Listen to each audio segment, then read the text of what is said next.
Ok, estamos todos para esta sesión, la próxima sesión de Rayo contra Cáncer. Tenemos con nosotros hoy Dr. Everardo Flores Martínez, quien es un ah, físico médico para la Universidad de Chicago, y él nos va a presentar esta sesión de Intracranial Stereotactic Radiosurgery. Estamos muy agradecidos por él y el tiempo que nos ha dado.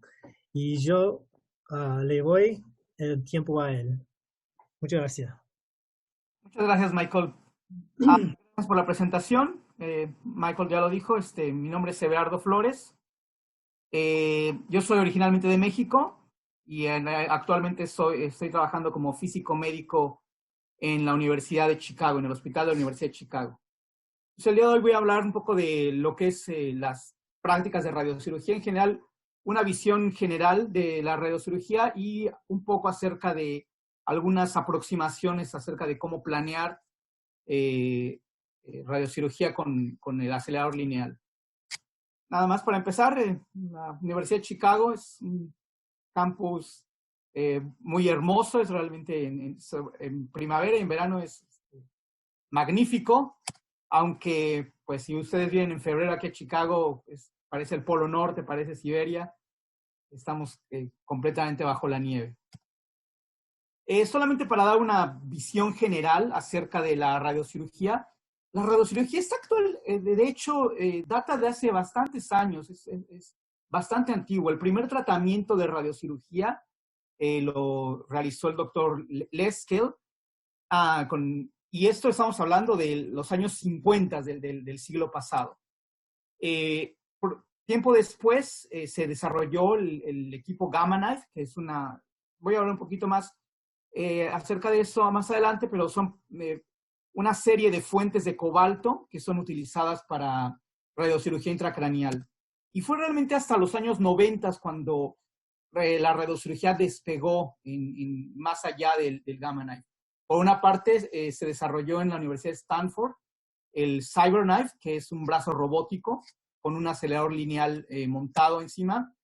Y obviamente hubo avances significativos en cuanto son las técnicas de QA para radiocirugía. Realmente con LINAC, más o menos en los años 80, es cuando empezó a realizarse esta práctica, pero realmente el despegue fue en los años 90 con los aceleradores Novalis. Entonces, por definición, la idea de radiocirugía es que vamos a tener un aparato que nos va a permitir depositar cantidades de radiación significantes. Cantidades de radiación regularmente son en una región pequeña y reduciendo altos gradientes en el target, en este caso en el tumor. La idea de radiocirugía, la idea global es como si fuera una herramienta quirúrgica. De alguna manera estamos desde lejos, desde afuera, entrando al tumor y realmente con alta precisión depositando una cantidad alta de radiación en un volumen pequeño. La idea de la radiocirugía es que vamos a tener alta precisión en el desarrollo de la radiación, en el depósito de la radiación, y vamos a poder de esta manera proteger tejidos sanos. Tratamientos típicos que se realizan con radiocirugía, podemos hablar de tratamientos de padecimientos benignos como el schwannoma acústico, la neuralgia del triquémino, las malformaciones arteriovenosas, o también tenemos, es muy común, de hecho, me parece que una de las prácticas más comunes está relacionada con el tratamiento de metástasis en el cráneo, en el cerebro. Esta es nada más una de la página del Gamma Knife, cómo está distribuido los tratamientos de radiocirugía, en este caso para Gamma Knife, y lo que podemos ver es exactamente eso. Más o menos la mitad estamos hablando de tumores malignos, de metástasis en general principalmente, y hay una buena cantidad de tumores benignos y desórdenes funcionales como la neuralgia del trigémino. Estos hallmarks de la radiocirugía, el sello de la radiocirugía, estos cuatro principios básicos son el TG42, desarrollado a principios de este siglo por la AAPM, y la idea central es ser capaces de depositar la dosis de radiación con alta precisión. Estamos hablando de precisión submilimétrica, y obviamente vamos a tener altos gradientes de dosis, lo cual nos va a permitir conformar nuestra radiación altamente al target. Como ya mencioné, tenemos diferentes aproximaciones. Me parece que ya antes en algunas de las sesiones tocó Gamma Knife y Cyber Knife, entonces voy a avanzar estas diapositivas. Para algo un poquito más a lo que vamos, que es el desarrollo de radiocirugía con acelerador lineal. Esta es una gráfica que nos muestra cómo ha aumentado el uso de radiocirugía con acelerador a lo largo de los años. Si podemos ver, antes de los años 90 de la década pasada, prácticamente toda la radiocirugía llevada a cabo en el mundo era con el Gamma Knife. Y después de los años 90, CyberKnife empieza a despegar, pero realmente es los aceleradores lineales los cuales han tomado muchos de los tratamientos de radiocirugía en la actualidad. Originalmente, ¿cuál era el problema? ¿Por qué desde el principio no se podía hacer radiocirugía con el acelerador lineal? El principal problema que se tenía, estoy hablando de la década antes de los años 90, era la incertidumbre que había en los movimientos mecánicos del acelerador lineal. Realmente la precisión que se podía alcanzar era del orden de milímetros, más de 3 milímetros, además de que los dose rates, la tasa de dosis, era relativamente baja, lo cual originaba que los tratamientos fueran muy largos. Obviamente también había problemas con los colimadores terciarios que se desarrollaron posteriormente. Este es muy interesante, un ejemplo de cómo se hacía radiocirugía por ahí de los años 80, y es como una silla realmente que se montaba junto al acelerador lineal, y de ahí la silla realmente iba a controlar los movimientos con alta precisión. La belleza de este sistema era que la silla era la que tenía una alta precisión. Y de este sistema, por ahí de los años 90, se desarrolló en Francia, pero el físico que estaba ahí posteriormente se movió a Argentina. Interesantemente, estos tratamientos se llevaron a cabo en Sudamérica también, por ahí de los años 90. En los años 90 se introduce el Varian 600R, y lo importante de aquí es que ya iba a contar con una más alta, el colimador terciario, en este caso iban a ser los conos, y entonces con la tasa de dosis que ya era más alta, era mucho más posible hacer radiocirugía con este acelerador. Paralelamente se desarrollaron los microcolimadores, que en este caso, en un principio, los microcolimadores no eran parte del acelerador lineal. En un principio los colimadores se montaban en la cabeza de línea. Pero ya era una gran ventaja, por ejemplo, pensemos en cuanto a, comparado con Gamma Knife, porque con Gamma Knife, si nosotros teníamos un tumor que era muy irregular, se tenían que hacer muchos isocentros, el tratamiento se convertía muy largo. Y en el caso de ya con los microcolimadores, se permitía hacer la conformalidad del tumor. Siguió viendo avances en cuanto al desarrollo, en este caso de Brainlab, que realmente ha sido uno de los pioneros en radiocirugía con acelerador lineal, y en la actualidad realmente los sistemas más modernos, algunos de los sistemas más modernos de acelerador lineal cuentan con un colimador de 2.5 milímetros, el HDMLC para TrueBeam, y además es posible en la actualidad contar con imágenes radiográficas realmente en tiempo real. Además, ha habido mucho desarrollo en cuanto a las camas, en cuanto a la precisión mecánica de las camas que hay, desde el Novalis hasta ahora el TrueBeam. En cuanto a QA, ya voy a saltar un poquito aquí, nada más para mencionar, para hacer una recomendación. La radiocirugía va a requerir una atención muy dedicada por parte del físico, muy detallada en este caso. Y lo que sucede es que en algunos de los documentos son un poco antiguos, son un poco viejos. Si estamos buscando un documento para checar las cosas mecánicas y las cosas dosimétricas, yo les recomendaría las recomendaciones de Estro. Me parece que, no sé si se las mandaron como literatura alterna. Si no, me pueden contactar. Es un documento que Astro generó, y en este caso es el suplemento de Astro, y son realmente especificaciones muy particulares para la radiocirugía.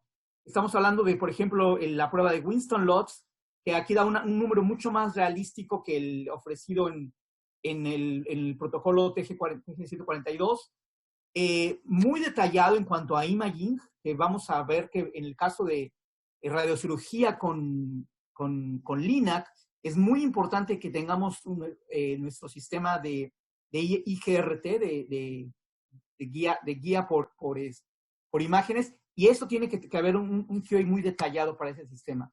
Pero como les dije antes, les recomiendo esta referencia. Son las recomendaciones de Estro para radiocirugía. ¿Cómo es realmente todo el proceso de radiocirugía cuando estamos utilizando un LINAC? Realmente estamos hablando de 8 pasos, 8 momentos que vamos a estar pasando, y vamos a empezar obviamente con la simulación. Nuestra simulación para radiocirugía es muy importante que usemos el ancho de slice adecuado, el ancho de la imagen, que tengamos la resolución espacial adecuada. Al menos lo recomendado es que usemos las CT con una resolución de 1.5 milímetros de grosor. Ese es el mínimo grosor para nuestra imagen. Podemos también mejorar un poco el field of view, podemos optimizarlo, porque el tamaño de píxel va a depender con la matriz de imagen que tengamos y el field of view que le pongamos en nuestra simulación. De suma importancia también es que contemos con la inmovilización adecuada. Esto va a ser importante tanto en la simulación como en el tratamiento. Nos va a permitir mantener el paciente inmovilizado, y estoy hablando de submilimétrica, de que el paciente pueda mantener fija la posición dentro de, al menos en 1 milímetro, menos de 1 milímetro de movimiento. Me parece que ya también en algunas clases anteriores se habló de las 2 posibilidades que hay para hacer radiocirugía. En la antigüedad, bueno, hace algunos años, era mucho más común utilizar los marcos estereotácticos, los cuales nos permitían alta precisión espacial, pero regularmente se tenían realmente que atornillar al paciente, lo cual era pues bastante incómodo para los pacientes. Obviamente también los movimientos mecánicos eran más complicados porque teníamos el marco puesto. Hoy en día, la mayor parte de la radiocirugía que se practica, incluso ya ahora con Gamma Knife, es sin el marco. Ya se utilizan las máscaras de inmovilización que nos van a permitir mantener una inmovilización adecuada, y en este caso las máscaras pueden ser completas, como la que se utiliza para BrainLab, o pueden ser máscaras abiertas que permitan dejar una superficie abierta al paciente, que en este caso puede ser combinada con imágenes de imágenes superficiales, lo que se conoce como Align RT, que es un método de imagen superficial que permite en tiempo real posicionar al paciente sin necesidad de depositar más dosis de imagen en el paciente. Es muy importante en la radiocirugía, una vez que tengamos nuestro CT, es muy importante que también contemos con una secuencia de MRI. La secuencia de MRI va a ser muy importante para delinear adecuadamente el tumor, que en este caso va a ser nuestro blanco, y en muchos casos también va a ser obviamente muy útil para los órganos de riesgo. Entonces, la recomendación es que todo proceso de radiocirugía tenga la combinación de estos 2 tipos de imágenes.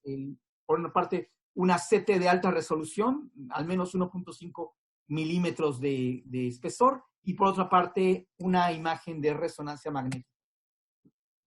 Dependiendo de lo que estemos tratando, es la secuencia de resonancia magnética que vamos a necesitar. En el caso de metástasis, en el caso de pacientes con metástasis cerebrales, lo más común es que se utilice un MRI con contraste, con gadolinio, y la secuencia preferida es la T1 post. También, obviamente, se recomienda que el MRI sea de alta resolución. Nosotros aquí en Chicago pedimos de 1 milímetro de resolución la secuencia de MRI. Si, por ejemplo, estamos tratando una malformación arteriovenosa, ahí se necesita otro tipo de MRI. Hay algunas que más o menos miden el flujo y que podemos ver con más detalle a la malformación arteriovenosa.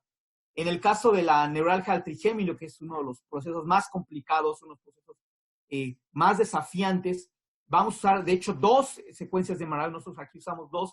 Usamos el T1 post y una secuencia denominada fiesta para visualizar de una mejor manera la lesión. Doctor Flores, Sí.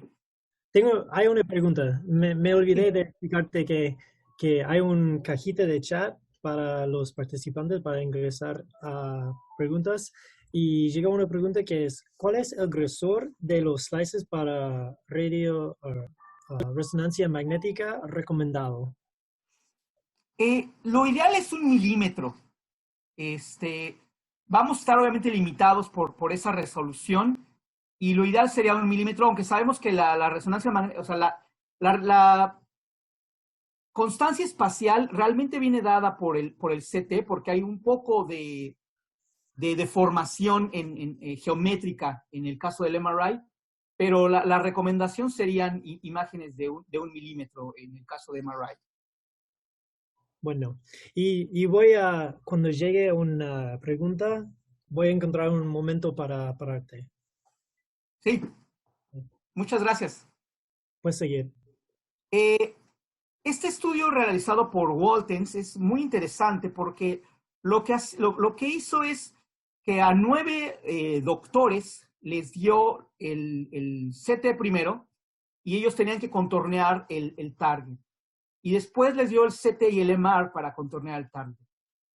Y se usaron, me parece, 5 o 6 pacientes, y los resultados realmente fueron de que, bueno, por una parte, hay mucha variabilidad en cuanto al contorneo del tumor entre diferentes doctores, pero la variabilidad disminuye si se tiene el CT y el MR.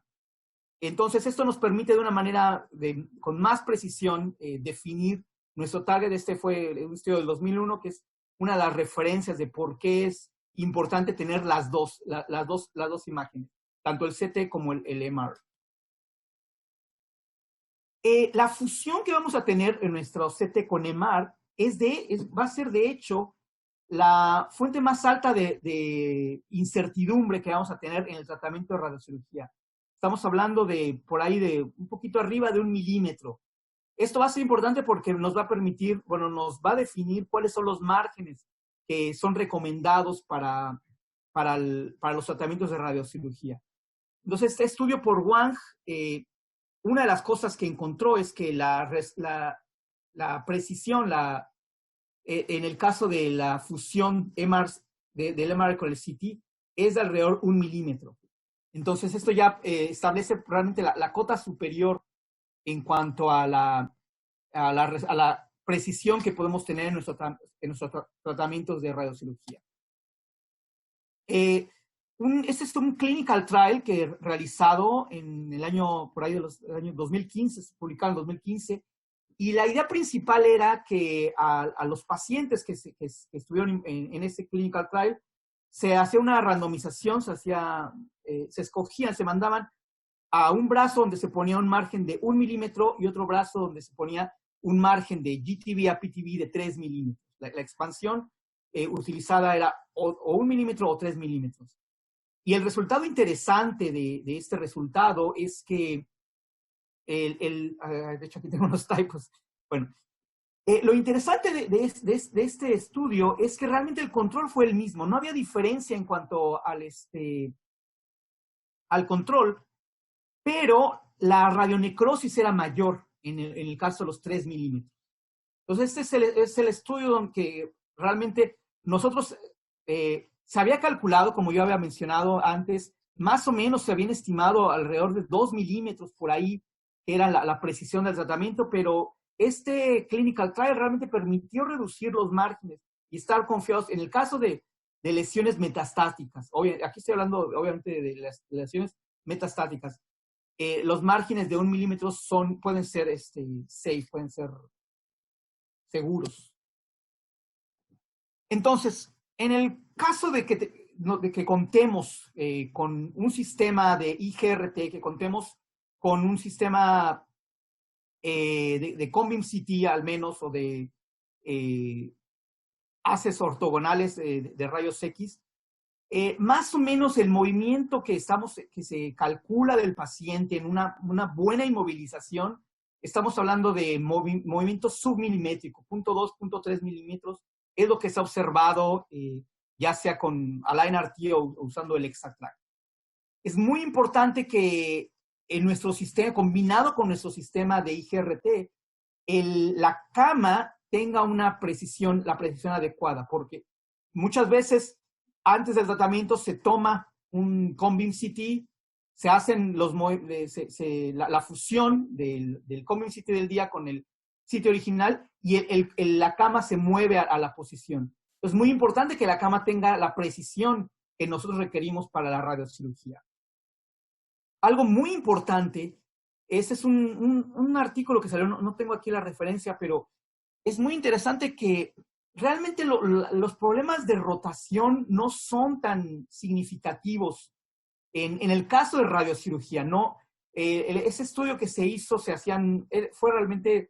producían artificialmente diferentes tamaños de rotaciones en las imágenes y se veía el efecto dosimétrico. Y lo que se encontró es que no era tan dramático, estoy hablando de menos de 3 grados de problemas de rotación, el efecto en el dosimétrico. Esto es importante para instituciones que no cuentan en los cuales la cama solamente tiene 3 grados de libertad, solamente tiene transnacionales y no tiene grados rotacionales. Es posible aún así hacer radiocirugía siempre y cuando estemos checando con imágenes nuestras fusiones. Y obviamente el Combim CT hoy por hoy realmente está considerado con una precisión que es realmente comparable con usar el marco estereotáctico. Era realmente una de las razones, o sea, había la preocupación si usando solamente el Combim CT sin el marco iba a haber problemas de precisión. La prescripción en este caso, pues obviamente es dada por el médico. El médico es quien decide la prescripción en el caso estoy hablando de lesiones metastáticas. Nada más como referencia estoy poniendo aquí uno de los RTOGs, el 9508, que daba una precisión para tratamientos de metástasis solitaria. Dependiendo del tamaño de la lesión, iba a asignar una prescripción diferente. Pero otras cosas que tenemos que el doctor considera para prescribir la dosis en el caso de una lesión metastática es dónde está localizado el target, si está cercano, por ejemplo, a un órgano de riesgo, está cercano a la brainstem, está cercano a otro órgano de riesgo. La existencia del edema también va a ser un factor para considerar. Y obviamente otros factores muy particulares del paciente. Es posible en muchos casos, cuando no es posible hacer en una sola fracción, es común usar la radiocirugía en tres fracciones en lugar de una sola fracción. Y en este caso, las prescripciones más comunes que vamos a encontrar son 27 grays en 3 fracciones, 900 centigrays por fracción. Como les decía, hoy por hoy, realmente los hojas. Dr. Flores, tenemos unas preguntas. Primeramente, uno de los participantes quería hacer la pregunta. Juan, ¿quiere hablar? Hola, mucho gusto. Muchas gracias por la charla que nos está brindando. Mi duda era, ¿tienen algún límite de volumen para irradiar? Es decir, ¿tienen alguna restricción en una SRS en LINAC en cuanto a tamaño o volumen de la lesión? Porque, por ejemplo, en nuestra institución a veces, por ejemplo, si tenemos una metástasis menor a 1 centímetro, muchas veces preferimos observarla, uno porque es asintomática y dos porque podríamos considerar que existiera alguna restricción de volumen por el pequeño tamaño. ¿Es eso así o me lo podría profundizar, por favor? Eh, sí y no. Bueno, el, por una parte, la decisión del tamaño mínimo de metástasis que vamos a tratar, bueno, aquí estoy hablando de la experiencia tanto aquí en la Universidad de Chicago como en mi experiencia previa en la Universidad de San Diego. Y fíjese que lo interesante es exactamente esta slide que estoy mostrando, porque en el caso, por ejemplo, si nuestro acelerador cuenta con un colimador el Millennium, por ejemplo, que el thickness del MLC es de 5 milímetros, el tamaño mínimo de lesión va a estar delimitado por esa limitante del colimador multihojas. Entonces, por ejemplo, en el caso de la Universidad de San Diego, que tiene el Millennium, no tienen un MLS de alta definición, el tamaño mínimo es de 7 milímetros, 7, 6 milímetros. Es un poco más grande que el tamaño mínimo de hoja del colimador. Esa es la práctica en la Universidad de San Diego. Aquí en la Universidad de Chicago, realmente nosotros tratamos lesiones más chicas, hemos tratado hasta de 4 milímetros, porque nosotros contamos con un colimador de alta definición, entonces el espesor es de 2.5 milímetros. Y lo que cuenta usted es muy interesante, porque sí, es común que el doctor muchas veces decida no tratar, o sea, a veces, esto sobre todo sucede cuando tenemos 4 metástasis, dos o 3 de ellas son de, no sé, 8 o 9 milímetros, pero tenemos una ahí que está chiquita y hay dudas en cuanto, porque obviamente pues nosotros tenemos una incertidumbre en cuanto a la resonancia magnética, una incertidumbre en el CT, y es muy común también que se decida no tratar. Esa es una decisión que el doctor va a tomar, pero por el lado de física, la limitación en cuanto a tamaño de tumor viene dado por las limitaciones de nuestro sistema. Si nuestro sistema cuenta con alta definición o no con alta definición, en el caso del colimador multihojas. Para redondear la idea, en nuestra institución, por ejemplo, tenemos láminas de 2.5 milímetros. Uh-huh. En este caso, desde De el alta, punto de alta vista definición. físico, nuestra limitación serían lesiones menores de 2.5 milímetros. Un poco más grande, es 1.3, 1.2 el MLC. Nosotros aquí en Chicago usamos 4 milímetros. 4 milímetros es Ya. lo más pequeño que tratamos, y obviamente eso tiene una expansión de 1 milímetro. Entonces ya con la expansión se va a 5 milímetros. Que es de hecho, en el caso, ahí también depende el sistema de planeación que se tenga, el equipo que se tenga. No sé, en el caso de BrainLab permite generar, el campo más pequeño de BrainLab es de 5 milímetros por 5 milímetros. Entonces, como le decía, ahí ya viene como la limitante. Lo que va a suceder es que vamos a tratar la lesión, pero va a estar, muchas veces va a estar sobrecubierta o overcovered, va a estar un poco más extendida la prescripción alrededor del tumor. No va a ser una conformidad perfecta porque tenemos una limitante con el colimador multihojas. Entonces, sí, 5 milímetros por ahí es posible y con el colimador de alta definición.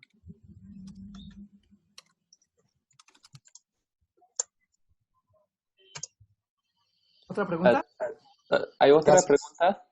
pregunta. Este es de María Paulina Llano. Dice, ¿existe una limitación en el tamaño de lesión a tratar cuando no se cuenta con camilla de 6 grados de libertad? No que yo sepa. En el caso como dije, los efectos rotacionales son menores en cuanto a la dosimetría. Uno obviamente sí tiene que ser muy cuidadoso y conocer el sistema. Yo más bien consideraría la precisión en cuanto a la camilla, en cuanto a las rotaciones laterales, o sea, no necesariamente de los 6 grados de libertad. Lo que en alguna otra clínica en la que llegué a estar, que no se contaba con la camilla de 6 grados de libertad, a veces hay sistemas de inmovilización que permiten mover un poco lo que es el pitch y el yaw, permiten hacer rotaciones, en este caso solamente de la cabeza. Entonces ahí mi recomendación sería checar esos sistemas de inmovilización que dan un poquito más de libertad en ese caso. Obviamente siempre vamos a tomar con nuestro CT y con nuestro Combing CT antes del tratamiento, y lo ideal es tener, o sea, que como físicos tengamos definido cuáles son los grados máximos que estamos dispuestos a tratar la lesión. De ese artículo que lo puedo buscar y lo puedo mandar, 1 o 2 grados de offset en cuanto de rotación, está demostrado que realmente es menor la incertidumbre, que estamos hablando de que no hay prácticamente cambio en el coverage, en la cubierta del tumor con el tratamiento, con la dosis.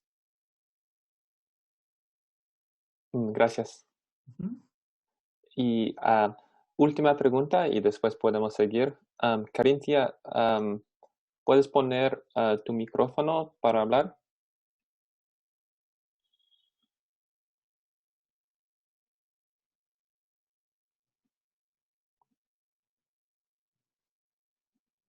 Buenas noches. Hola. Hola, buenas noches. Muchas gracias por la charla. Buenas noches. Solamente me gustaría un punto de aclaración quizá en el tema, ¿no? Por ejemplo, cuando nosotros tenemos lesiones pequeñas que son menores de 1 centímetro o 1 centímetro cúbico, obviamente tenemos la limitante de la tecnología que vayamos a tener en el centro, ¿no? Por ejemplo, en el centro que nosotros, o que yo laboro y que también Juan Manuel, que hizo la intervención, trabaja, nosotros tenemos el Apex, ¿no? Que tenemos unas microláminas ahí en la cual tranquilamente podríamos tratar lesiones de menores de 1 centímetro. Perdón, sí. Por ejemplo, una decisión de no tratar una lesión tengo una lesión benigna que tranquilamente podría seguir y quizá no quiero darle más morbilidad y no tengo una lámina adecuada en ese momento o la mesa Exapop no está en ese momento totalmente operativa, podría yo ir observando, ¿no? Pero, por ejemplo, a mí me gustaría preguntarte si tienes una lesión pequeña, digamos una metástasis que es pequeña, menor de 1 centímetro en un sitio accesible, y no cuentas, digamos, con un Apex, si tienes unas multiláminas de 0,5, ¿podrías tú tratar a pesar de dar un poco más de margen o tienes un riesgo de hacer radionecrosis y te permitirías observarlo? Tenemos las limitantes de la dosis a cerebro sano, el tamaño de la isodosis de 12 Grays o de 10 Grays. Tenemos un número de centímetros cúbicos. Cuando la lesión es pequeña, estamos hablando de que el volumen de cerebro sano irradiado va a ser menor a 2 centímetros cúbicos. Entonces, en ese sentido, es más baja la probabilidad de radionecrosis. Estamos hablando de el límite que nosotros usamos, que es obviamente solamente para targets mucho más grandes, es 10 centímetros cúbicos. Entonces, sí, nosotros, tanto en San Diego como aquí, y San Diego más que era la de 5 milímetros, sí se trataban las metástasis menores a 1 centímetro. Era realmente común tratar metástasis menores a 1 centímetro del radio equivalente de esfera.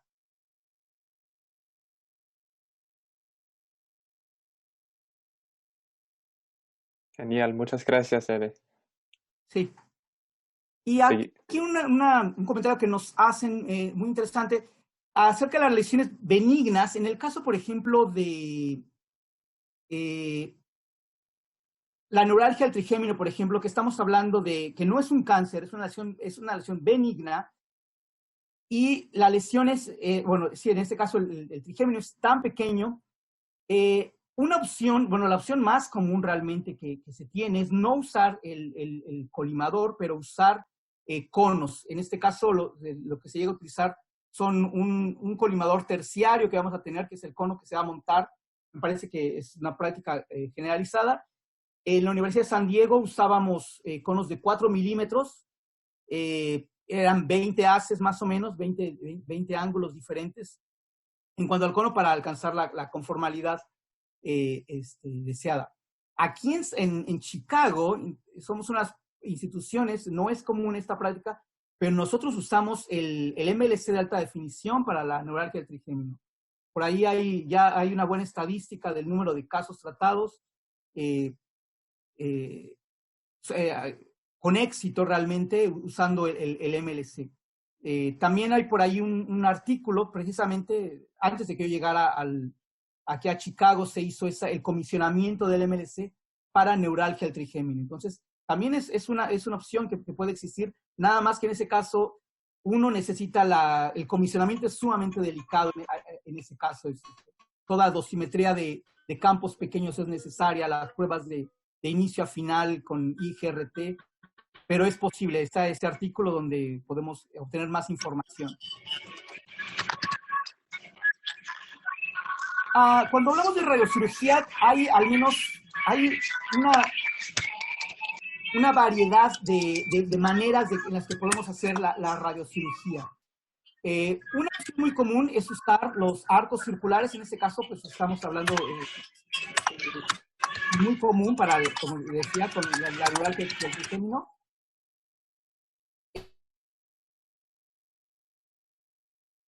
En este caso puede ser con los conos. Más común para en el caso de metástasis, podemos usar los haces conformales. En este caso es la solución más común, sobre todo instituciones que cuentan con BrainLab. Esta solución de usar haces conformales nos va a permitir, de hecho, tener una muy buena calidad de plan. Nada más que va a ser un poco más laborioso porque vamos a tener que tener cuidado en el posicionamiento de cada uno de los haces. Voy a hablar un poquito más adelante acerca de eso. Y un poco como en la mitad estamos hablando de los arcos dinámicos, pero 3D estamos hablando de arcos que nada más se van a, para cada beam side view, para cada ángulo se van a conformar a la forma del tumor y o sea, no va a haber una planeación inversa. Estos son los arcos dinámicos conformales. Los cuales son muy útiles cuando tenemos lesiones que son como más esféricas, son más comunes. Esto es muy fácil planear con estos arcos, especialmente si está lejos de algún órgano de riesgo. Obviamente, y una de las prácticas más comunes es el usar IMRT. Aquí en la Universidad de San Diego, bueno, de Chicago, contamos con realmente con las 4 técnicas diferentes y una vez más, dependiendo del tamaño de lesión, vamos a usar una aproximación diferente.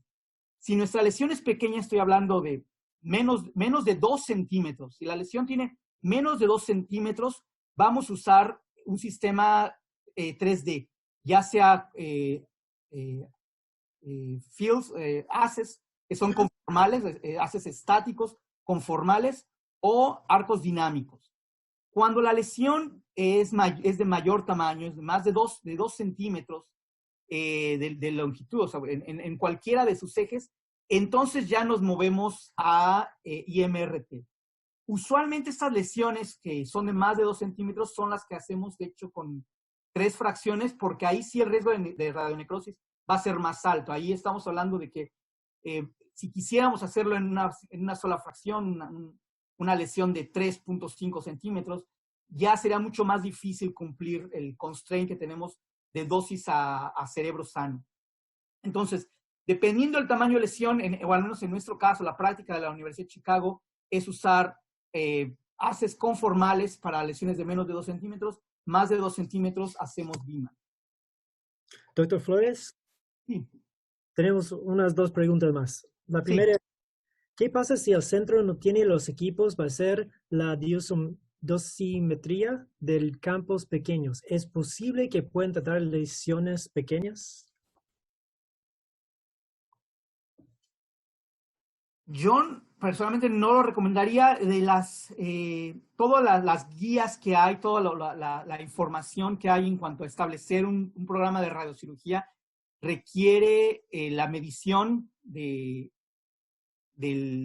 los haces pequeños. No sé, o sea, si el centro no cuenta con los equipos, no sé qué tan fácil es conseguir a préstamo por un tiempo los equipos. Ahí sí, no me es tan familiar la situación. Chicago y San Diego hemos tenido la fortuna de contar con el equipo de dosimetría. No sabría en ese sentido, o sea, mi recomendación sería hacer lo posible por conseguir algún detector, al menos prestado por un tiempo, para hacer las mediciones de campos pequeños de los que vamos a tratar, porque si no va a haber una incertidumbre allí. Históricamente ha habido algunos accidentes debido a, en este caso, instituciones que usaron el equipo incorrecto para hacer la dosimetría y que en su sistema de planeación introdujeron los datos incorrectos.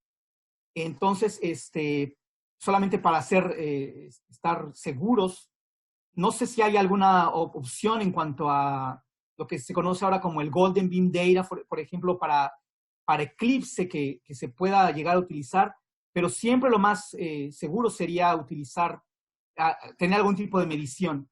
En este caso, al menos yo lo que haría es al menos mediciones con film, con EBT3, el EBT3 sí, con EBT3 se podría hacer, pero igualmente se necesita el film y se necesita el escáner dedicado para el sistema, se necesita hacer la calibración muy cuidadosa del film para tener alguna medición, y ahí va una incertidumbre un poquito abajo el 5% que se puede alcanzar.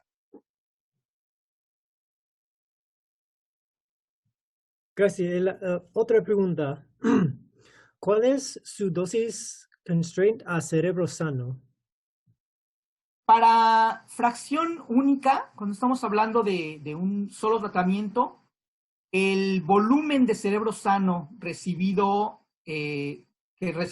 12 grays o más debe ser menor a 10 centímetros cúbicos. Ese es el hard constraint. Nosotros tratamos de que sean menos de 8 centímetros cúbicos. Entonces, 8 la primer constraint, 10 es definitivamente se tiene, o sea, lo que hacemos es que mandamos a 3 fracciones si el cerebro sano está recibiendo más de 10 centímetros cúbicos. 10 centímetros cúbicos de cerebro sano están recibiendo 12 grays o más. Esa constraint, me parece que les mandé también el TG101, está ahí incluida. ¿Algo más?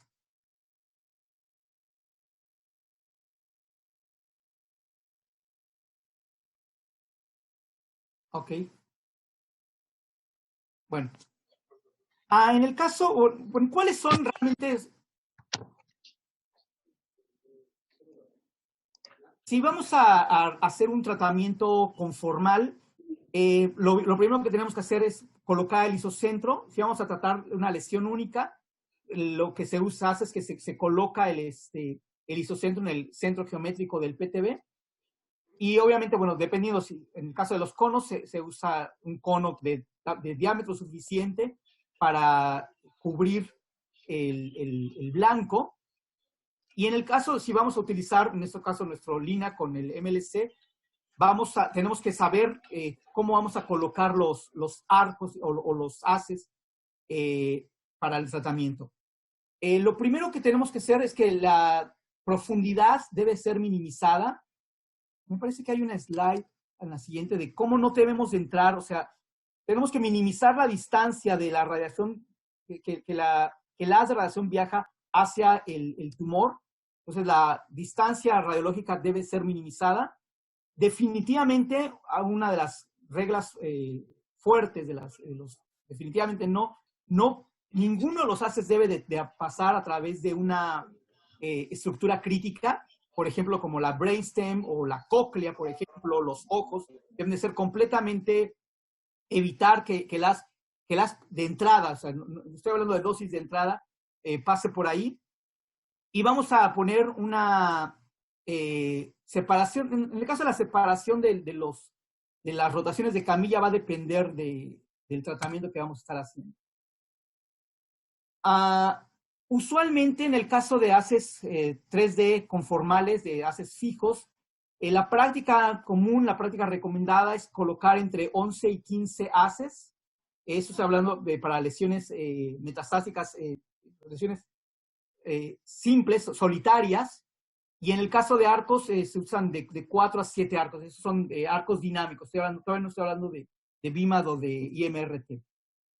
Obviamente, por ahí hay un estudio, hay un artículo que mostraba que una vez que se pasaba de los 12 haces conformales, realmente ya no había una ganancia notable, notable la calidad del plan.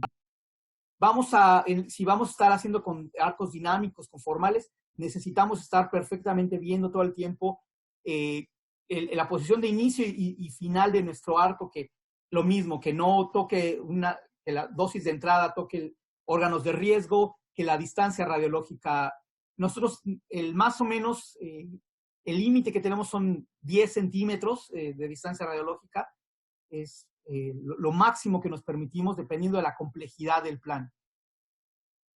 Una práctica común es que las rotaciones de camilla sean de cada 30 grados, en este caso son rotaciones de camilla.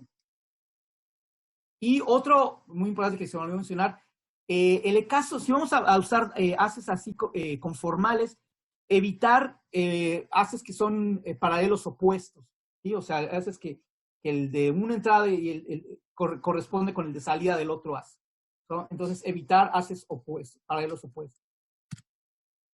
Esta es, por ejemplo, la práctica que tenía la Universidad de Florida. No sé si en la actualidad siguen utilizando este protocolo, pero lo que ellos usaban eran arcos conformales, arcos dinámicos conformales, y lo que usaban eran 5 arcos a estos espaciamientos.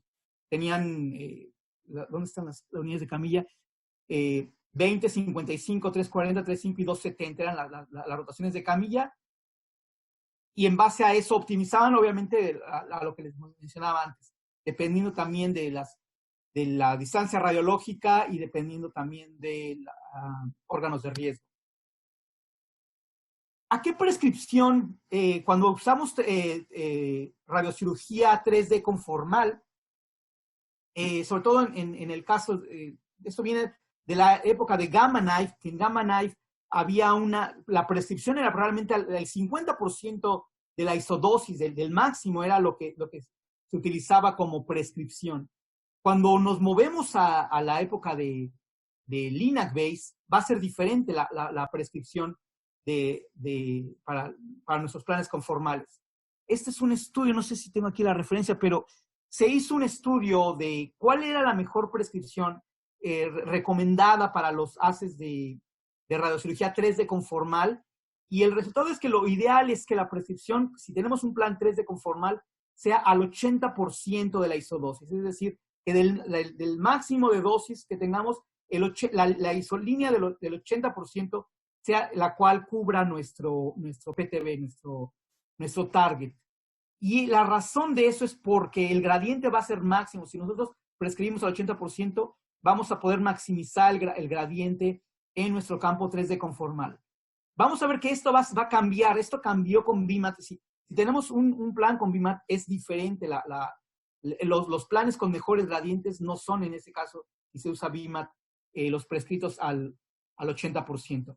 Aquí lo que vamos a encontrar es que, de hecho, esta práctica, lo que tenemos nosotros para nuestros 3D conformales, realmente la prescripción, la dosis máxima es equivalente al más o menos 125% de la prescripción.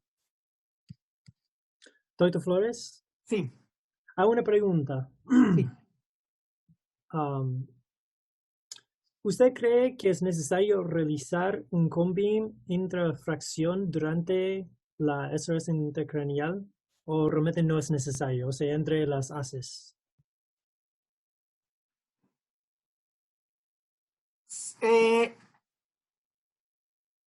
La experiencia, el asunto es que la experiencia que tengo es ver durante el tratamiento, estar verificando el posicionamiento del paciente. Para verificar en tiempo real, más o menos real, el tratamiento, hay dos opciones básicas, que son el uso del Exactract, que son dos haces de rayos X, dos tubos de rayos X, de hecho solo están en el piso, y vamos a estar, para cada movimiento de camilla, vamos a poder estar checando en tiempo real si hay movimiento antes de mandar cada uno de los haces de radiación. Y la otra opción es usar obviamente a LineRT, usar la imagen guiada por superficie del paciente. Si la pregunta es, si no se cuenta con esos sistemas, ¿es necesario verificar el COM-beam CT del paciente para checar si hay movimiento? Mi respuesta es que, en primer lugar, necesitamos estar bien seguros de la precisión de la camilla. O sea, yo estaría un poco más preocupado, no tanto por el movimiento del paciente, sino por estar seguros que nuestra camilla realmente está haciendo un movimiento de precisión. Eso regularmente se checa con la prueba de Winston-Lotz. Y si nosotros estamos seguros que nuestra camilla tiene una precisión submilimétrica, me parece que más bien el hacer un COM-beam CT sería dependiendo de qué tanto tiempo se ha extendido nuestro tratamiento. No necesariamente para cada uno de los haces de radiación, sino más bien sería, en este caso, nosotros, bueno, cualquiera que ha hecho radiocirugía sabe que hay veces que el tratamiento se extiende hasta 30 minutos y es ahí, o sea, conforme pasa el tiempo es cuando nosotros vamos a estar preocupados de si hay movimiento del paciente. Entonces, si no se cuenta con ya sea con Exactract o si no se cuenta con AlignRT, con algún sistema de monitoreo en tiempo real para verificar al paciente, y si estamos seguros que nuestra camilla tiene la precisión adecuada, probablemente no haría entre cada rotación, entre cada haz, pero sí haría algún otro, no me quedaría con el inicial nada más. Sí haría al mínimo uno intermedio antes de hacer otra rotación de camilla. Gracias. Mira, aquí está el asunto de las constraints. Esto viene del TG-101, que es, no nada más, de hecho, es para radiología, es también, o sea, radiología extracraneal, sino también craneal y extracraneal, este artículo, bueno, este reporte de la AAPM, y realmente es aquí donde estas son las constraints que usamos nosotros para radiología, ya sea de 1, de 3 o de 5 fracciones. Nos va a dar constraints para el aparato óptico, para la brainstem, y vamos a tener también, aquí están las constraints tanto para el normal brain. Este caso es solamente, estas son de fracción única. Me parece que mandé este reporte, que es realmente una referencia sumamente valuable cuando estamos evaluando la calidad de nuestro plan y podemos ver que se están cumpliendo los límites de dosis para los órganos de riesgo. Voy a empezar a hablar un poco acerca del uso de IMRT, en este caso BMAT. La ventaja que nos ofrece es que en tiempo real el colimador va a estar moviéndose, va a ser un colimador dinámico, pero además nos permite tener acceso a la planeación inversa, prácticamente cualquier sistema de IMRT. Entonces, va a permitir alta conformalidad. Como decía yo antes, nosotros aquí no lo usamos para las lesiones más pequeñas, lo usamos para lesiones que son de más de 2 centímetros. Y obviamente, bueno, vamos a tener la planeación con BMAT requiere algunas otras cosas, algunos otros detalles importantes a considerar. Mandé también, me parece que para referencia, el artículo de la Universidad de Alabama, Lo que hace la Universidad de Alabama es, ellos dieron una técnica para optimizar planes, en este caso planes de BIMAT, de radiocirugía. Y la idea general es generar anillos alrededor de nuestro PTB. La idea es general es que tenemos nuestro PTB y hacemos una expansión de 5 milímetros, ya nos va a quedar una esfera de 5 milímetros expandida del PTB, y después restamos, le quitamos a esa esfera, le quitamos el PTB. Entonces nos va a quedar como un anillo tridimensional, y esa primera estructura, que va a ser 5 milímetros desde el PTB, se va a utilizar para controlar el 98% de la dosis de prescripción. Vamos a usarla para controlar las altas dosis y que no tengamos alta dosis saliendo de nuestra área de tratamiento. Después se coloca una siguiente estructura que va a ser, en este caso es una expansión del PTB de 1 centímetro, pero se le resta el inner control surface, se le resta el otro anillo. Entonces nos queda un anillo que va de 5 a 10 milímetros del PTB, y esa estructura nos va a permitir controlar el 50% de la prescripción. Aquí es importante mencionar que regresamos al asunto del colimador, del MLC, porque el qué tanto nosotros podemos controlar la isodosis del 50% depende del MLC que tengamos. Eso, vamos a poder tener mucho más control del 50% si tenemos un MLC de 2.5 milímetros a que si tenemos una de 5 milímetros. Y finalmente, todo el spillage, todas las bajas dosis las vamos a controlar con una tercera superficie, que esta va a ser de una expansión de 3 centímetros de nuestro PTB, y le restamos la middle, y entonces nos queda una tercera esfera con la que vamos a poder controlar el spillage, toda la dosis depositada fuera. Esta puede ser nosotros hasta 30% de dosis, o incluso menos, se puede controlar con esa estructura. Entonces, esta técnica Alabama a mí me gusta mucho, porque realmente no importa el sistema de planeación que tengamos, o sea, si tenemos Electa, si tenemos Varian, incluso Gamma Knife CyberKnife usa una aproximación similar, la idea de las conchas que usan ellos para optimizar. Entonces es como muy universal, y nosotros en la Universidad de San Diego, antes de utilizar HyperArc, era la manera en la que hacíamos. Esta misma, cuando se llega a tratar múltiples metástasis con un solo ISO, es la misma aproximación. Esa es como la belleza de esta técnica, el poder. A veces tenemos 3 lesiones en un solo isocentro, y seguimos esta recetita de generar los anillos para el control de radiación y la optimización en el optimizador. Vamos controlando nosotros nuestra alta, media y baja dosis, cómo se va disminuyendo. Una opción que es solamente de Varian, se llama el NTO, Normal Tissue Objective. Es una herramienta que Varian nos provee y que realmente nos permite hacer ese asunto que se hace con los anillos. Lo vamos a poder hacer en con una sola función. Entonces, no sé si mandé también este artículo, los que tengan, sobre todo los que tengan Varian, tengan Eclipse, porque es sumamente útil para radiocirugía, el usar el NTO, en este caso, para radiocirugía específico. NTO me parece que Eclipse lo usa prácticamente para cualquier otro órgano, para cualquier otro plan. La función es un poco complicada, y realmente la idea general es que nos va a permitir comprimir la gradiente, nos va a permitir generar gradientes más sharp, más pronunciados. Aquí, por ejemplo, en la Universidad de Chicago, ese es el NTO. Nosotros no usamos, cuando usamos BIMAT, no usamos la técnica Alabama, usamos solamente el NTO. Y empezamos desde 0 hasta 100, queremos que baje hasta el 50%, y este numerito, que es el número que va a determinar el gradiente, es como si fuera un exponencial. Usamos el 0.4 solamente para radiocirugía. Y nosotros lo usamos con alta prioridad en el optimizador, y nos permite obtener planes conformales.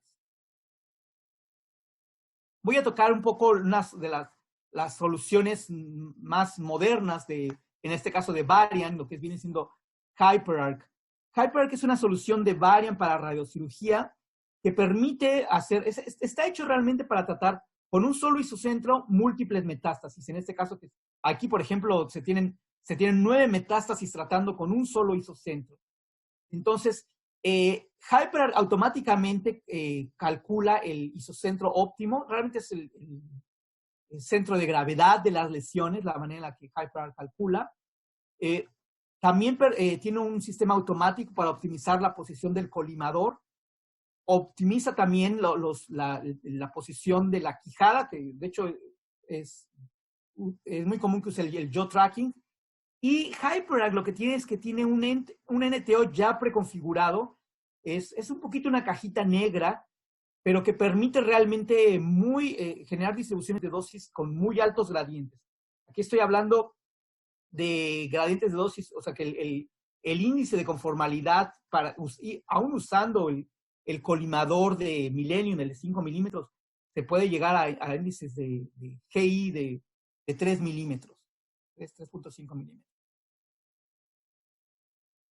Pasando un poco, o sea, ya una vez que tenemos nuestro plan, puede ser nuestro plan, nuestro 3D, nuestros arcos dinámicos conformales, puede ser nuestro plan con BIMAT. Es necesario que evaluemos nuestra isodosis, que evaluemos nuestro plan. ¿Cuáles son los principios básicos que es importante que veamos cuando evaluamos un plan?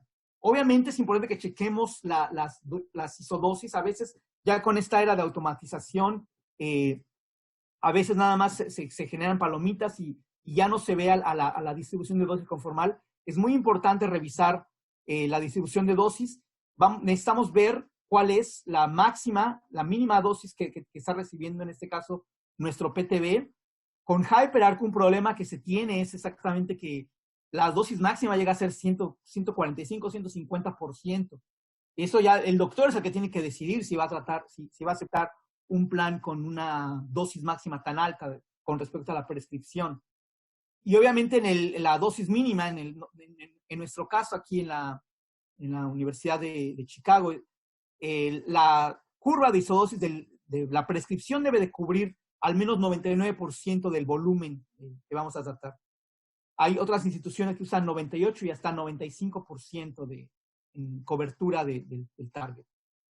Tenemos que evaluar qué tan conformal es nuestra distribución de dosis. Eso un poquito más adelante voy a hablar de los diferentes parámetros que tenemos para evaluar conformalidad.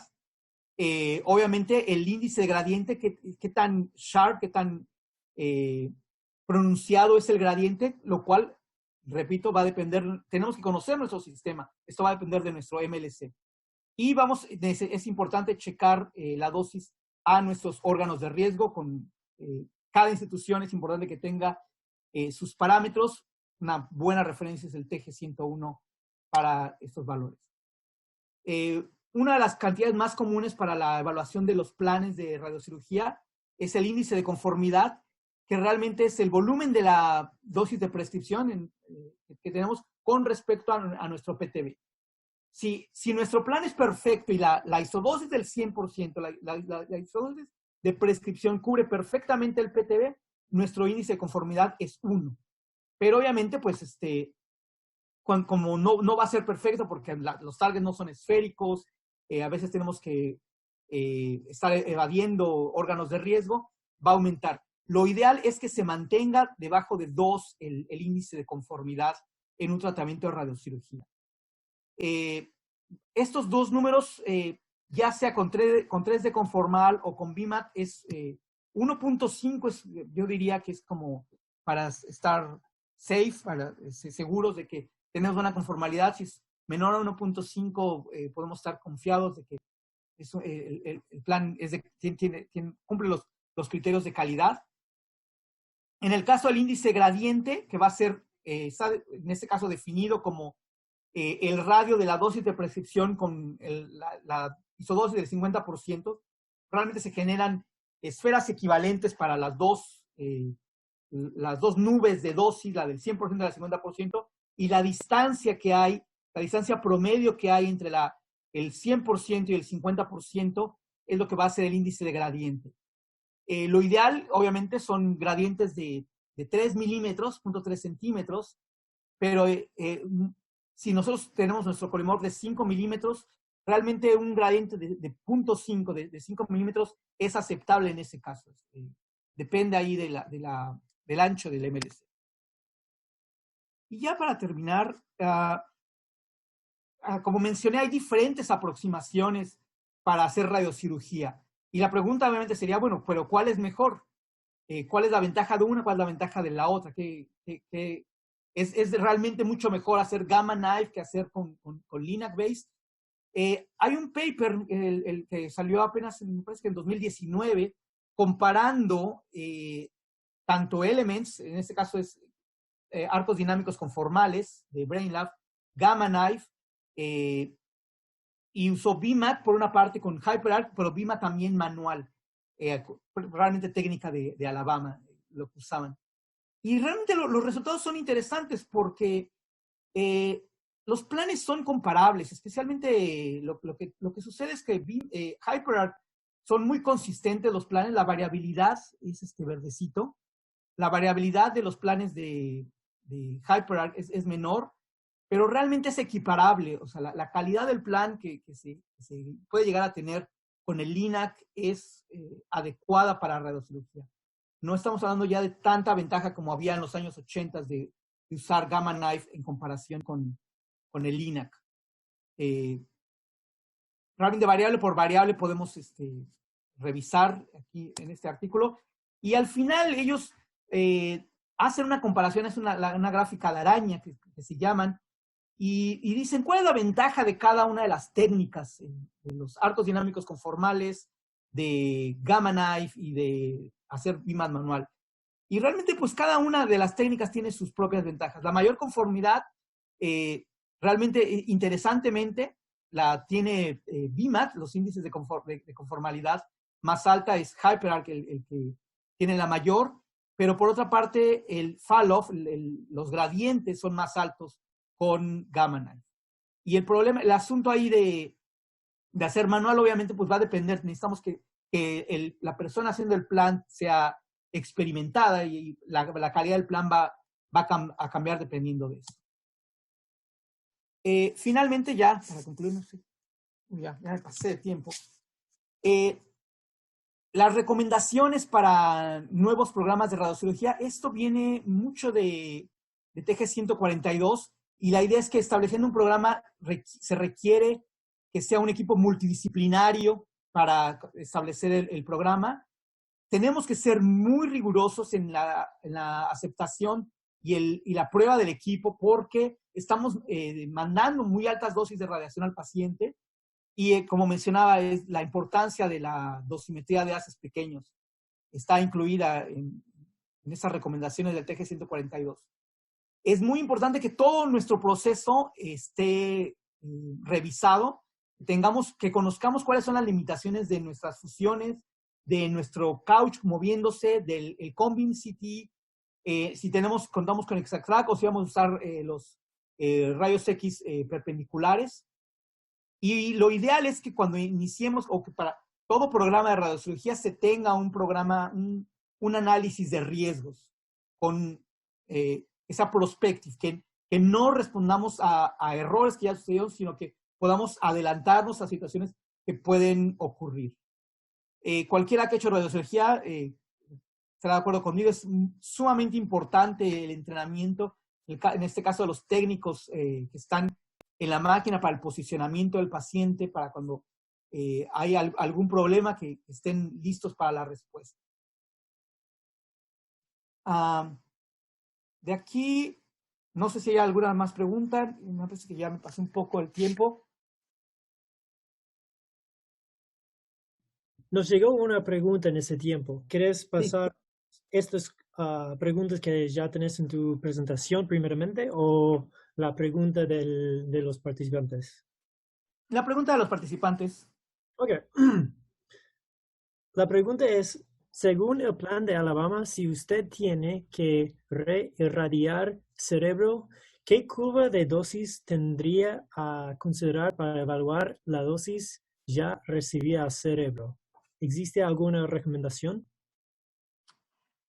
No, eso depende completamente, es una decisión de los doctores y yo no he encontrado para reirradiación no encontré una referencia porque muchas veces depende de cuánto tiempo ha pasado entre la radiación inicial y la subsecuente.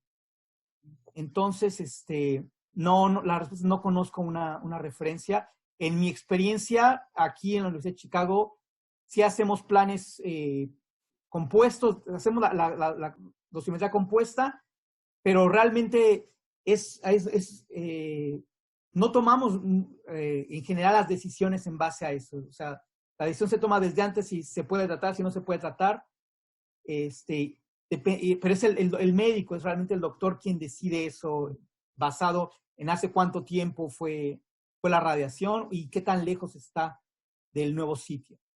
Pero no, la técnica de la Dama es realmente solamente la receta de cómo optimizar, pero ese es un tema caliente. Realmente me parece que hay un grupo en la APM estudiando reirradiación al cerebro. Claro. Claro, las recomendaciones no son claras. Sí, no está claro.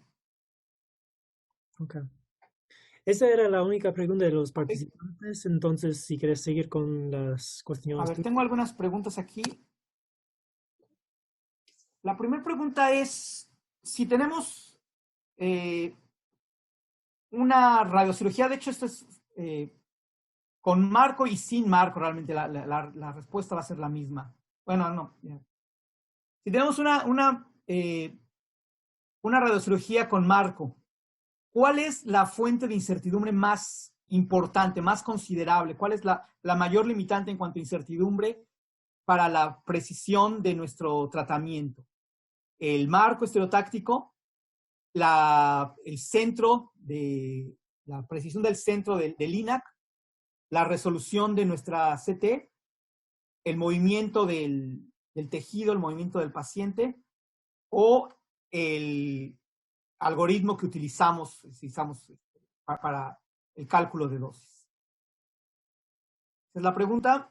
Piensen en la respuesta. Los estudios lo que los estudios han mostrado es que es en la imagen, es tanto en la resolución del CT como en la fusión con el MR, donde vamos a tener nuestra mayor incertidumbre para los procesos de radiocirugía. Eso en este momento es algo que no ha disminuido, seguimos usando al menos los márgenes de 1 milímetro, porque tenemos esta limitante. ¿Puedo pasar a la segunda? Sí, sí. Si tenemos una radiocirugía conformal, una radiocirugía 3D,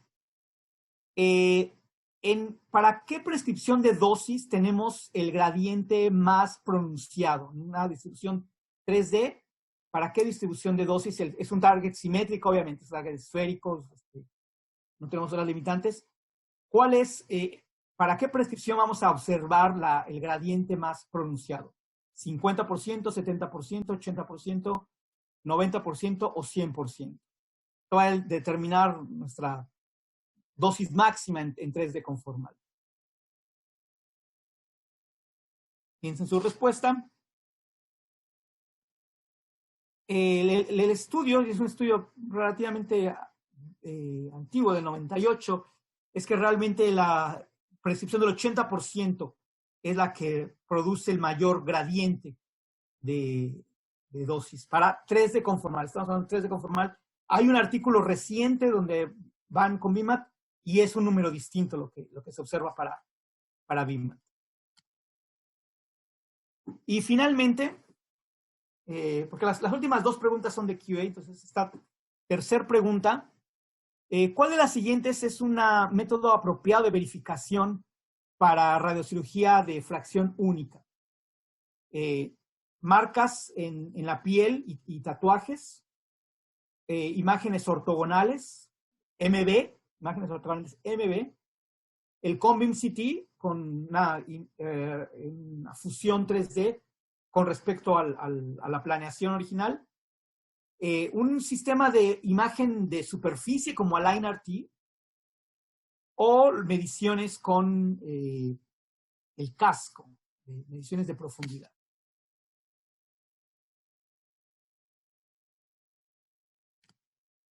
Y aquí la respuesta, realmente el más apropiado en este momento, lo que se ha demostrado es que el CBCT es lo más confiable en cuanto a precisión en nuestros tratamientos de setup para el setup del paciente. Doctor Flores, si estás usando VMAT para radiocirugía, ¿cuál es el número de la prescripción? ¿Qué tiene que ver con la segunda pregunta? Hay una... Con VMAT es un poco distinto el asunto de la prescripción, porque es equivalente a si prescribiéramos más o menos al 70%. Con VMAT es más o menos al 70%, la dosis máxima va a ser alrededor de 130, 133%. Sí, esa va a ser el valor de dosis máxima. Y el dosis de 100% en ese caso va a cubrir el PTB. So, más o menos se va por ahí del 70% con VMAT. Sí, cuando yo vengo de la Universidad de Florida y ellos lo hacen con los isocentros y ellos cuando tenía un plan con multi-isocentro, ellos hacían la prescripción a 70. A 70. ¿Con VMAT o con 3D? No con VMAT, digo con isocenter, sphere packing. Sí. Ahí yo creo que va a depender de los hospitales, de la clínica. Yo, como decía, tengo experiencia en 2 clínicas distintas y de hecho en las 2 usamos diferentes. San Diego va un poco más arriba. San Diego permite máximas dosis hasta 140%, pero esa es una decisión de los doctores. Aquí sí estamos un poco más, en el caso de VMAT es más o menos al 70%, en el caso de 3D conformal 80%. Claro. Bueno, puedes seguir. Sí. Bueno, la última pregunta realmente no lo... sí lo toqué, de hecho, ahora que lo pienso, sí lo toqué en la plática. De acuerdo con la recomendación de Astro, ¿cuál es la tolerancia para nuestra prueba de Winston-Lotz que nos va a permitir la precisión mecánica del isocentro de radiación? 1.5 máximo, en nuestro caso, 1 milímetro en promedio, 0.75 milímetros máximo, 0.75 milímetros promedio o 0.5 milímetros promedio también. ¿Cuál es la recomendación de Astro para la prueba de Winston-Lotz? Estas son recomendaciones de Astro para radiocirugía. La recomendación de Astro es 0.75 milímetros en promedio. Solamente por experiencia, los aceleradores, ahora el TrueBeam, sin problema en aceptación, cuando se hace la aceptación del acelerador, sin problema se puede esperar 0.3 milímetros en promedio. Ahí es importante que, si vamos a hacer una aceptación de un acelerador, los aceleradores modernos fácilmente 0.3, 0.5%. No sé bien los números de Electa, por dónde andan la prueba de Winston-Lotz en promedio, pero 0.3, 0.5 se puede alcanzar con los aceleradores actuales. Y finalmente, para el reposicionamiento, la tolerancia, en este caso de la camilla, tenemos nuestro Common CT, el reposicionamiento de la camilla. ¿Cuál es la frecuencia y tolerancia para el reposicionamiento de la camilla? Otra vez, regresando a ese paper del SRS Astro, anualmente, mejor que el 0.75 milímetros, mensualmente 1.5 milímetros, mensualmente 1 milímetro, diario mejor que 1.5 milímetros o diario mejor que 1 milímetro.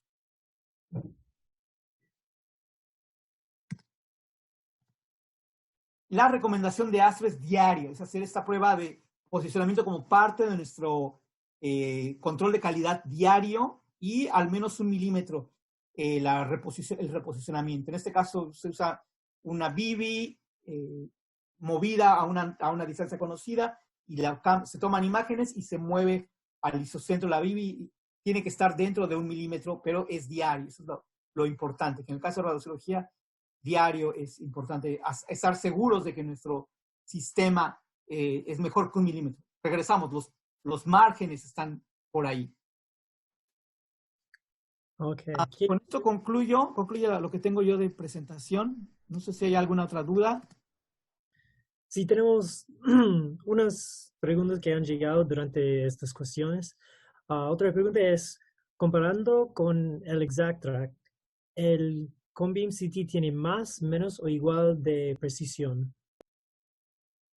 No, Conbeam sí tiene más precisión que el ExactTrack.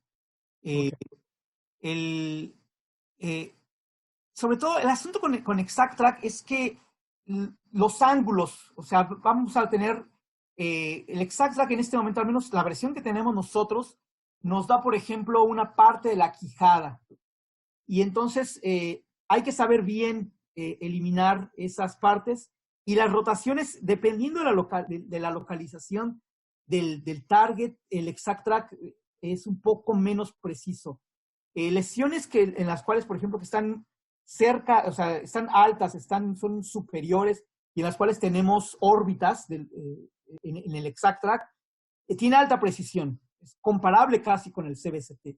Pero si nuestra lesión es un poco más posterior y no tenemos la referencia a la órbita, si hay mucha quijada en la imagen, realmente el ExactTrack le cuesta más trabajo. Entonces ahí la respuesta es ahí, el CBCT tiene precisión submilimétrica, estamos hablando de punto 2, punto 3, por ahí la precisión que se puede alcanzar con el CBCT.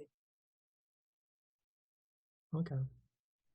Y bueno, lo que será la última pregunta, y no sé si lo entiendo muy bien, pero creo que es, ¿cuántos usan para arcos dinámicos? Creo que es Catarintria, si lo pregunto mal, usted puede hablar también. Sí, lo que pasa, la pregunta era en relación a la anterior pregunta, en cuanto a la curva de prescripción para BIMAT, y en ese caso era cuánto consideraban para arcos dinámicos. Los arcos dinámicos, a final de cuentas, son 3D conformal. Son realmente, es como si tuviéramos muchos, porque realmente lo que hace es que al menos el BrainLab cada 10 grados cambia la forma del colimador. Entonces se va a preservar el 80% en el caso de arcos dinámicos conformales. Es una regla en general para 3D conformal.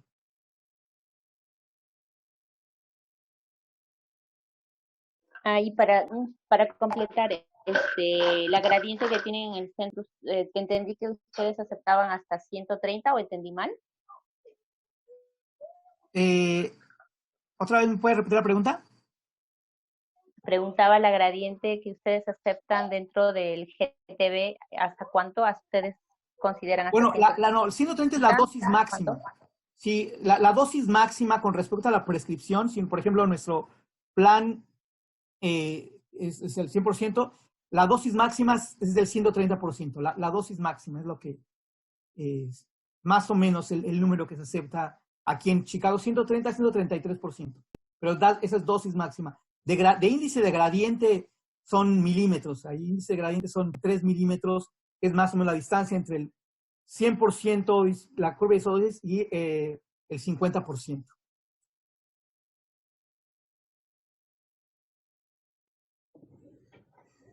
Ok. Bueno, con eso tenemos que concluir porque ya hemos pasado bastante la hora. Ya vi. Estamos muy agradecidos. Pero yo tengo unos anuncios para todos los participantes. Primeramente, la próxima sesión será este jueves, el 12 de marzo. Y bueno, se hace la misma hora. Y también hemos llegado a la mitad de todo el currículo, entonces vamos a estar mandándoles a cada uno, a los directores, unos exámenes, porque queremos evaluar cómo va este programa con ustedes. Y también para cada clínica le pedimos que nos entregue un ensayo que explique sencillamente algo que han aprendido y algo que están cambiando en su clínica, que proviene de este programa. Sí, sí hay. Entonces, esas dos cosas vamos a estar comunicándose con ustedes y acuérdense que este jueves será la próxima sesión. Y al final, bueno, obviamente que queremos darle eh, queremos darle a usted, Dr. Flores, nuestro agradecimiento por su tiempo. Esta sesión ha sido muy interesante, muy informativo. Estamos muy agradecidos por este tiempo que nos ha dado. No, muchas gracias por la oportunidad. Muchas gracias. Es realmente un honor poder platicar con ustedes un poco de Había muchas preguntas muy la buenas. Universidad de Chicago. Y estamos agradecidos por